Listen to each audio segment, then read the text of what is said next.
and beginning with Moses and all the prophets, he explained to them what was said in all the scriptures concerning himself.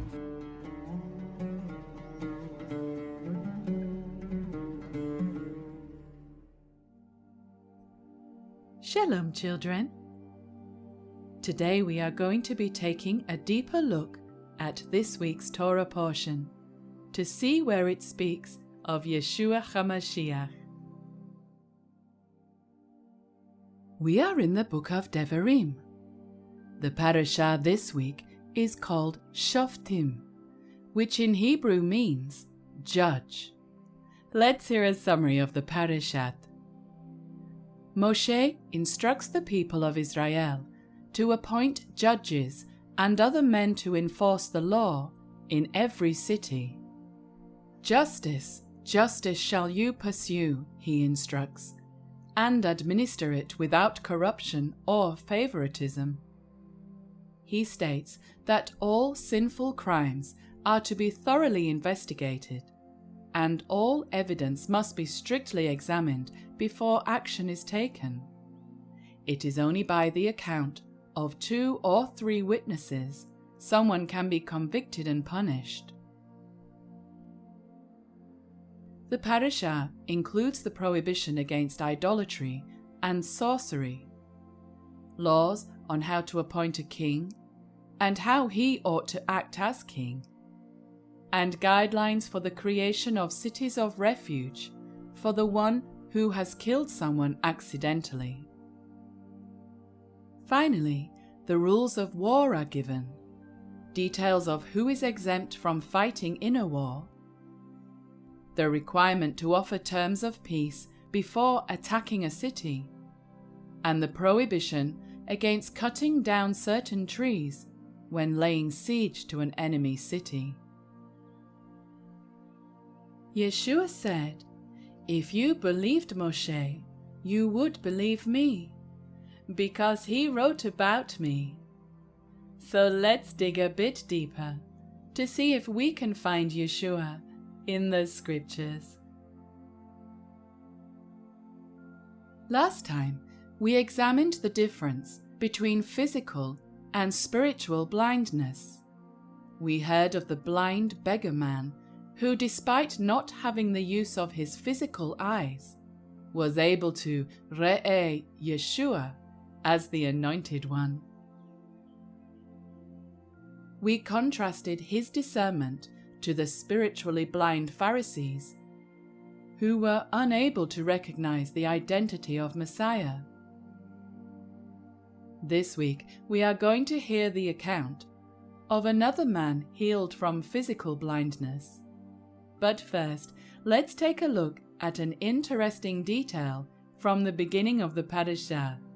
We read, "You shall appoint judges and officers in all your gates, which Adonai your Elohim gives you. They shall judge the people with just judgment." This instruction provides us with an insight into the character of Yahweh. Just as Elohim is truth, he desires for us to walk in truthfulness and justice.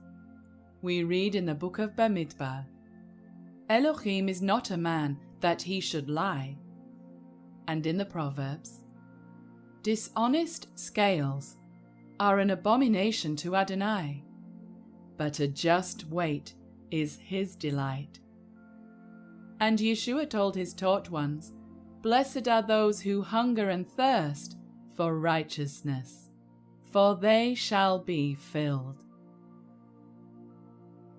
Once in the promised land, the people were to appoint judges in all their gates. Gate in Hebrew is she'er, and can also mean door.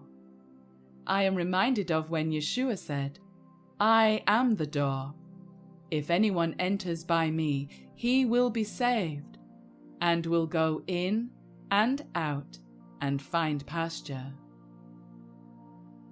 A gate in Hebrew thought represents judgment, as this is where the elders sat and made judgment over a matter. This gives us a shadow picture of things to come, explained more by Rabbi Shaul in a letter sent to the believers in Corinth. We must all appear before the judgment seat of Mashiach, that each one may receive the things done in the body, according to what he has done, whether good or bad. Yeshua, when speaking of himself, said, "My judgment is righteous, because I do not seek my own will, but the will of the Father who sent me." This is certainly good news, for I would want a righteous judge to weigh my works. Have you ever said something you wished you hadn't? Or watched something you knew was bad for you? Words and images come to us via our eyes, ears, and mouths. If we imagine our bodies as being like a city, then our eyes, ears, and mouths are our gates. We can sit and make the judgment as to what is allowed to enter in or enter out. If we dig a bit deeper into this idea, we can think of our bodies as being like the temple in the wilderness. At the center is the holy place where the presence of Yahweh dwells. And at the center of our bodies is the heart, the very place where we are to put the word of Elohim. David Hamelech wrote, "Your word have I hidden in my heart, that I might not sin against you."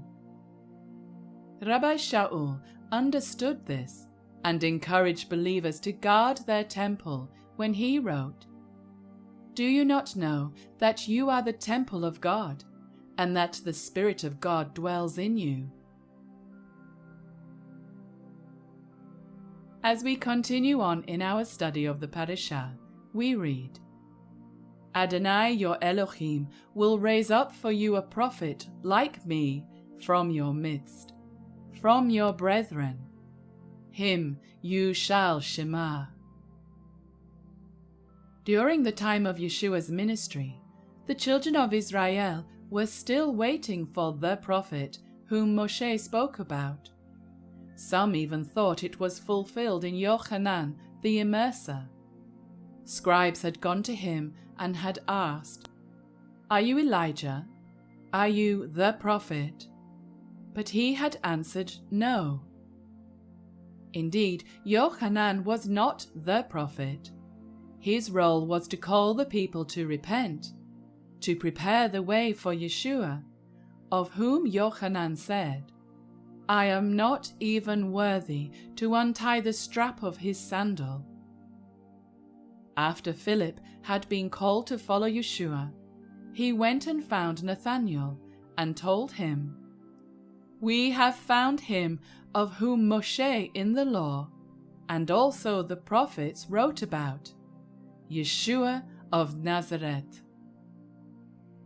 And the response of the people who saw the sign of Yeshua miraculously feeding 5,000 men said, "This is truly the prophet who is come into the world."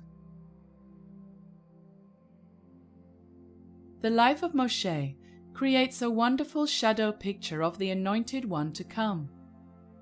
The many similarities between Moshe and Yeshua help us to connect them together and to know that he is the Promised One.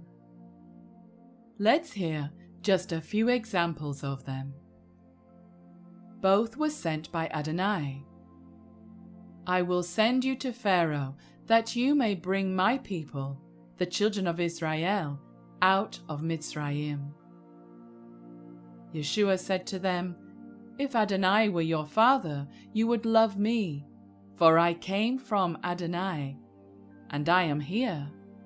I came not of my own accord, but he sent me." Both were humble. Now the man Moshe was very humble, more than all men who were on the face of the earth. And being found in the appearance as a man, he humbled himself and became obedient to the point of death, even the death of the cross. As we come towards the end of the parashat, we read of Moshe giving instructions regarding war. He tells them, "When you besiege a city for a long time, whilst making war against it, you shall not destroy its trees by yielding an axe against them. Only the trees which you know are not trees for food, you may destroy and cut down." Trees are found throughout the scriptures. For example, there is the tree of life, which appears in the very first and last book of our Bibles. Yeshua had explained to his taught ones that we are like fruit trees. If we are a good tree, we will bring forth good fruit. But if we are a bad tree, we will bring forth bad fruit. He echoed the words found in our parashat today by adding, "Every tree that does not bring forth good fruit will be cut down and cast into the fire." There is an interesting incident recorded in the life of Yeshua. It happened when he was traveling to Beit Saida. Some people brought a blind man to him and begged that he touch them. Yeshua took the blind man by the hand and led him out of the town. He then spat on his hands and put some of that spittle onto the eyes of the blind man, and asked if he could see anything. The blind man replied that he could see men, like trees, walking around. Yeshua put his hands on him again, and the man's eyesight was restored. What a wonderful account of healing! One observation we can make is that Yeshua first led the man out of the town, reminding us of when Adonai took Israel by the hand and led them out of the land of Mitzrayim. Once away from bondage and slavery, the man's vision could be restored. Initially, he had reported he could see men like trees walking around. Indeed, as Yeshua taught, men are like trees. Yet these trees were walking around, which tells me they had no roots. The Psalms tell us we should be like a tree planted by the rivers of water. And the prophet Jeremiah added, "The tree's roots will spread out by that river, so even heat and drought would not stop it from producing fruit." Children, what a wonderful promise! If we plant our lives by the living water, that is Yeshua, and put down our roots into the ground along the riverbank, that is the Scriptures, we will be fruitful, even in times of trials and tribulations. Isn't the precious word of Adonai a great comfort and joy for those who place their trust in Him? Well, children, that is the end of our study for today. So we will see you next time, when we search the Scriptures together. Shalom.